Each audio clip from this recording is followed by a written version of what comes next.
What's up, everybody? Welcome back. We're here with some MMA DFS picks, DraftKings lineup advice, UFC Vegas 60, Cory Sandhagen, Song Yadong, FanDuel, DraftKings, best bets, tips, predictions, everything you need to crush Saturday's UFC card. Welcome. I'm Brian Jester, co-founder at Occupy Fantasy, joined by Jake the Snake, owner of MMADFS.com. Jake, only 13 fights now this week, even though you had to do work for 14, so long week for you. What's up? Yeah, what's up, man? Yeah, it's always fun when we lose a fight during weigh-ins. I was kind of surprised. Lad only missed weight by 2 pounds. I was setting the over/under at 3 pounds personally, and they canceled the fight. So I assume McMahon didn't take it, but I guess it's possible the doctors didn't clear it. I didn't actually follow the news other than the fight was canceled yet. But yeah, pretty interesting that we lost that one. So down to 13, still a good number. I mean, we had a fight with a 9 pound difference last week, so what's 2 pounds this week? So, Right, right. It's all so relative. right. It's all relevant. So, what we do here in these videos, these slate preview videos, is we break down the main event, what it means for betting and DFS purposes. We talk about the newcomers making their UFC debut, their background, their chances in their first foray into the octagon. We play good fighter, bad fighter, good matchup, bad matchup for fighters who have less than 4 fights in the UFC. Give some context to their stats in this upcoming matchup, a fight that you have to target in DFS, some prize picks plays, you see the promo code up there, and then we give out our stream parlay of the week. So, Jake, let's jump into it. Sandhagen, Yadong, step down in competition for Sandhagen here, as we were talking after he's been off back-to-back losses. Yadong stepping up in competition here. So, give me the rundown. Again, keep in mind that it's 13 fights on this card. How does it play out? And what does it mean for low risk and high risk DFS contests on DraftKings? Yeah, man. So we got Sandhagen coming in. He just lost to Jan. Super high volume fight. He landed 169 significant strikes in that fight. 6.76 per minute, which is almost double Jan's career average. So Sandhagen has proven that he can put up huge striking totals, even against guys that historically have not absorbed a ton of strikes, which is encouraging in this matchup because Song Yadong only absorbs 3.78 per minute. So he historically has not been a guy to absorb a ton, but I think in this spot, Sandhagen is capable of still putting up a huge number and still putting up a volume-driven DraftKings and FanDuel score where he still scores decently without a finish, which we're not expecting a finish here. The odds are, what is it, negative 150 that the fight goes the distance. Pretty good chance we see it go the distance. In that case, I would say Sandhagen has the grappling advantage. He has the volume advantage. I would probably give the power advantage to Yadong. So, I mean, that kind of leaves him reliant on landing a knockout, I would think, unless he, pulls a Marlon Vera and just gets outlanded, but lands 3 knockdowns and just does all the damage, which always possible. I mean, you were saying earlier, you never know what Sandhagen's mindset is going to be. He just lost to the top 2 guys. He's really got to claw his way back up to the top to get a title shot. 30 years old. His last 3 losses have come against the 3 guys ahead of him in the rankings, not counting Dvalishvili. He got submitted by Sterling, lost a questionable decision to TJ Dillashaw, and then most recently lost another high volume decision to Peter Yan. So it's got to be demoralizing for him. So you never know where his head's at. But he's been away for a little bit. I think he's going to come back strong. You never know for sure. I mean, it's all speculation, but I like him to win a high volume decision here.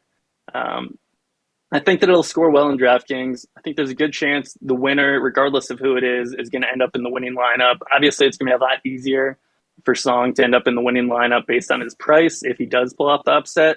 But I still think there's a pretty good chance Sandhagen does score enough, even in a decision, to get there. But at his price tag, sure. I mean, we got a lot of expensive plays in the slate. It's always possible he gets priced out. In terms of low risk, I think this is kind of the quintessential fight to stack on DraftKings in low risk. Both guys are going to land a ton of volume. It should go the distance. The solid floor on both guys. So I think it's pretty straightforward there. That's what I was just going to ask you at the end there is, yeah, it's a prototypical fight to target on DraftKings and low risk contests where you play both sides, the pricing discrepancies, the likelihood to go 5 rounds. And, I guess the question always is, do I play this in super small field GPPs as well, right? 10, 20, 50 man.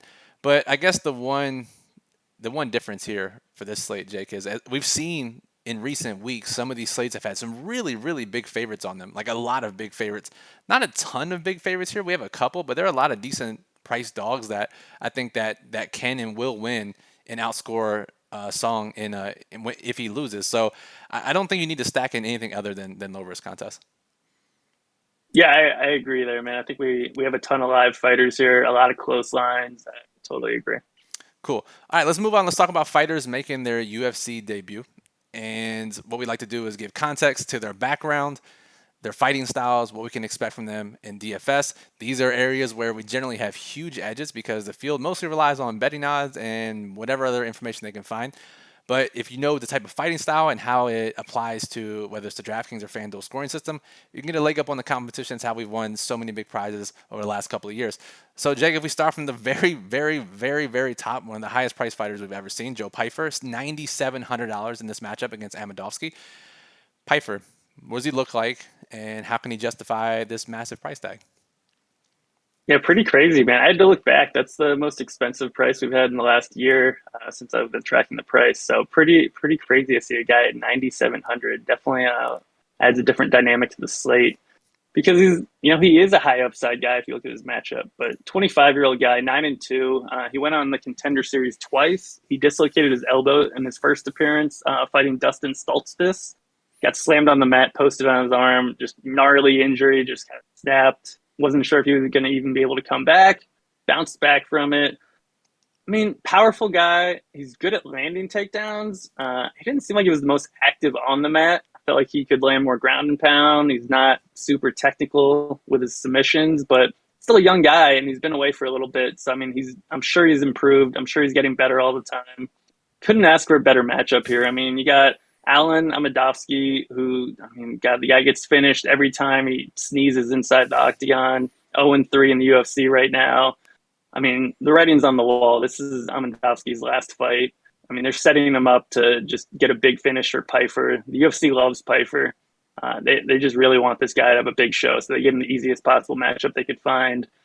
I mean, it sets up perfectly for Pyfer to get a first round finish. And then the question is just, does he get priced out of the winning lineup, or does he outscore the fighters priced around him enough to end up in tournament winning lineups? But I think he's a massive floor.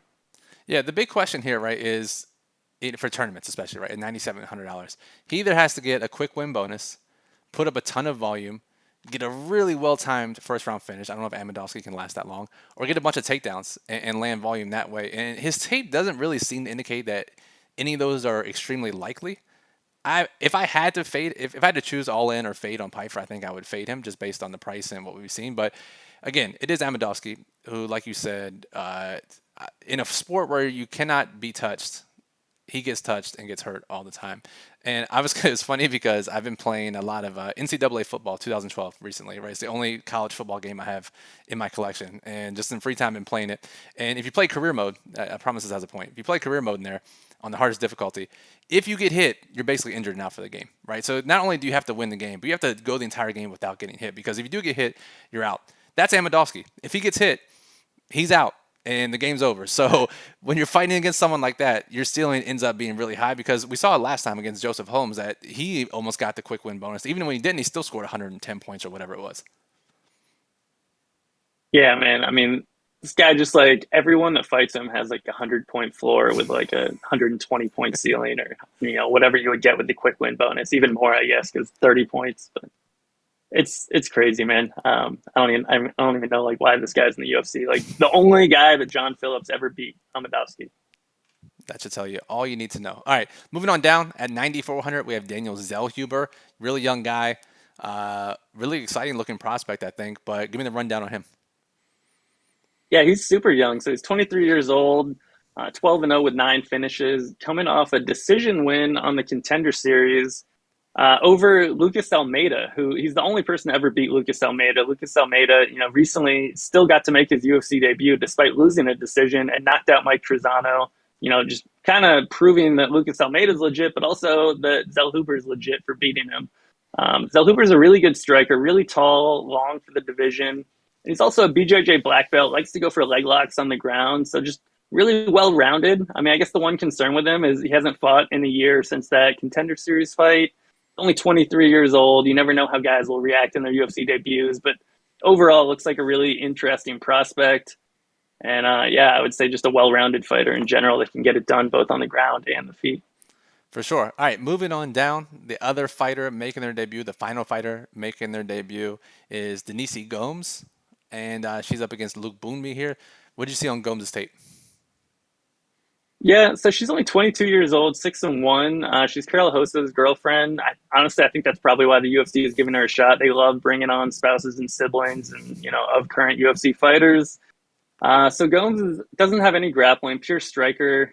She got some Muay Thai experience. She's fighting down at 115 now, but a lot of her career, a lot of her brief career has been spent at 125 pounds. She even had a fight at 135, but she's not very tall. So I think that 115 pounds is probably her weight class. She just had to cut down to get there. But she's an aggressive striker, throws a decent amount of volume, but I just don't think she's that impressive. If you look at her second most recent fight, she gets knocked down twice in the fight Yeah. by former UFC grappler who's I believe has lost 6 of her last 7 fights. I mean, not a good look. She was getting dominated. Her opponent gasses out. She wins the fight. So on her record, it still looks good, but really, really rough outing that time. I think that she's going to have to prove me wrong here, but we'll see. She could be the next Christian Quinones or whatever, where I'm like, oh yeah, not impressed at all, and then gets a first round finish. So we'll see. But I'm not overly impressed by her.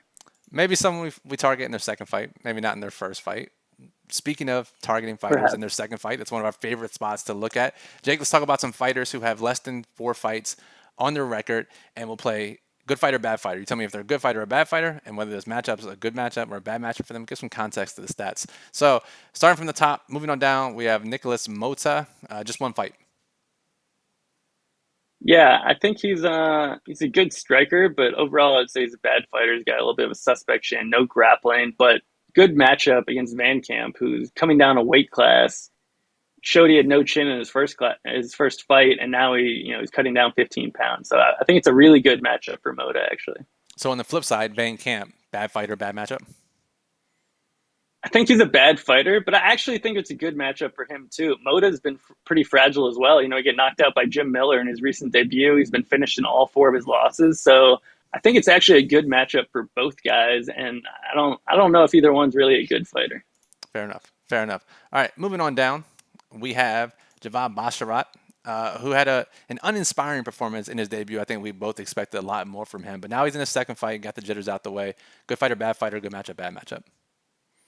Yeah, he's a good fighter. I think it's a bad matchup based on Gravely looking to grapple so much. But I will say that Gravely's been finished in all but one of his career losses. So from that perspective, it's a high upside, a bad matchup with high upside for a good fighter. All right, fair enough. All right, moving on down, we have. We're moving. We have Chidi and Joe Kawani, who's going to be one of the highest price, highest price, one of the highest owned fighters on the entire card on DraftKings because of the line flip, because he scored 108 and 130 points in his 2 UFC wins, just insane scores. And he's up against Gregory Rodriguez here. So, despite the limited cage time, is Chidi a good fighter or a bad fighter? And is this a good matchup? Man, I think Chidi is a good fighter. I mean, no one's been able to expose his grappling yet, which is kind of his Achilles heel, even though he's technically a BJJ black belt. But I think he's actually good at what he's doing, like kickboxing and just running through people. And from that perspective, I actually think it is a good matchup because Rodriguez, despite being like an 8-time national BJJ champion, refuses to grapple, just wants to go into every fight to brawl. And, we've seen him get knocked out before. So I hate to say it, but I think Chidi is a good fighter and a good matchup. And unfortunately, he's going to be ridiculously owned. Just love to hear that at 40% ownership for sure. All right. And then scrolling to the bottom, this is where we have a lot of fighters who are in their second or third fights, right? So we got Louis Cosy, who hasn't fought since 2020. If I remember correctly, just had a bunch of really quick first round finishes and then gassed out in his debut once it didn't get finished in the first round. So, we haven't seen him in a while, but talk to me. Yeah, man. So he has 7 wins, 7 first round finishes. I think like 6 of those came in like a minute and a half or less. And then he goes into his debut, almost gets a finish against Sasha Palatnikov, who has been absolutely terrible outside of that fight. Kosi completely gasses, gets finished in the 3rd round. And then he had like shoulder surgery. He moved to Vegas. He's at Syndicate now. He's a bad fighter. He's got bad cardio. You could argue either way on the matchup. I'd say it's a good matchup because since dropping down to 170 pounds, Charles hasn't looked that great. Got knocked out in the first round in his first fight at 170. Got knocked out in his last fight at 185. So you look at Kosi, a guy that's just trying to knock people out early on. I would say it's a good matchup from that perspective. For sure. We've already talked about Van Camp. And what about Trey Ogden, who's up against Zell Huber? Yeah, Ogden, I think, is a bad fighter in a bad matchup. He's a good grappler, but doesn't really have any striking. Kind of looked rough on the scales today, and he's fighting a really good young prospect. So terrible matchup, and I don't think we can call him a good fighter. Yeah, I'm not sure if the second fight in the UFC versus the debut can overcome this matchup here. So, do we need to talk about Amidovsky? I think we've talked about him enough. He has 3 fights and has scored a collective 9 points in those 3 fights. Yeah, I think we've said enough. Fair enough. All right, moving on. Let's get this show on the road here. We'll close it out with a fight that you have to target in DFS, our favorite prize picks play, and our stream parlay of the week. So, Jake, I know you went back and forth and you're still debating it probably, but quickly, a fight that you think whoever wins is likely to end up in the DraftKings optimal lineup. Yeah, I think there's a few here, and it is tricky, but I think anytime you have Cameron Van Camp on a slate, I think that's a fight to target. I mean, the guy's all offense, no defense, no chin. So I think he's going to come in and either look for a finish or get finished. And the only tricky spot is Mota's price, where we could definitely see Mota get a knockout and still get priced out of the winning lineup. But I think that the winner here definitely has a high ceiling and a really, really high floor. Fair enough. I agree with that as well. All right, prize picks. You see the promo code there on screen. Use promo code Occupy. Get a 100% deposit match bonus up to $100. Now, in NFL series, you can parlay props from the NFL with the UFC. It's everyone's favorite dream on Saturdays and Sundays. So, Jake, which line stood out to you the most over on prize picks this week? Yeah, I really like Robertson over 76.5 points. I think all but one of her UFC wins have come early. Now she's going against a one-dimensional striker. Sets up perfectly for her to land a submission. Whenever she gets a finish, she's going to score more than 76.5 as long as she wins the fight. Fair enough. And stream parlay of the week. Let's close it out here. I pick a prop or a bet. Jake picks one. We parlay it together. Remember, Jake puts all of his bets at MMADFS.com throughout the week. The ones that are still remaining, he puts in the daily plug on Friday nights at OccupyFantasy.com. Lots of great plays. I know he's hit some 20+1 parlays over the past couple of weeks this month. So let's keep it rolling. Jake, for mine, let me see here. There was one. I already forgot what it was, but it was inside the distance plus. Oh, it's the Sabatini and Jackson fight. Finished inside the distance plus 170. That's my pick. Excuse me. Yeah, that's not bad. Yeah, I think that was I believe that was on Caesars. They had the best line there. So I'm gonna go with as I just talked about, I really like Robertson by submission here. I'm pretty sure on Caesars that's plus 160. So if we do the two of those together, that'll be plus 602. So just over 6 to 1. We'll take that. 6 to 1. It's not 20 to 1, but we'll take 6 to 1 bets every now and then, right? So that'll do it for this show. Appreciate you listening. As always, follow Jake on Twitter at DFS_MMA. Go read his work at MMADFS.com. The sheet, which breaks down every fight from a betting and DFS perspective. The archive tracks all the information from historical slates. Invaluable resource if you're into looking at the high-level macro stuff for UFC DFS. OccupyFantasy.com was where you can find the daily plug. The Occupy model ranks every fighter, FanDuel, DraftKings, Yahoo. Gonna keep saying it every week. We get more and more people curious what's under the hood at Occupy Fantasy. They got to check out the model. So you should be the next one as well. And our lineup builder, build up to 300 lineups for FanDuel and DraftKings using our optimal lineup criteria that we've developed to help you take down some GPPs. So for Jake, I'm Brian. We appreciate you listening. And good luck at UFC Vegas on Saturday night.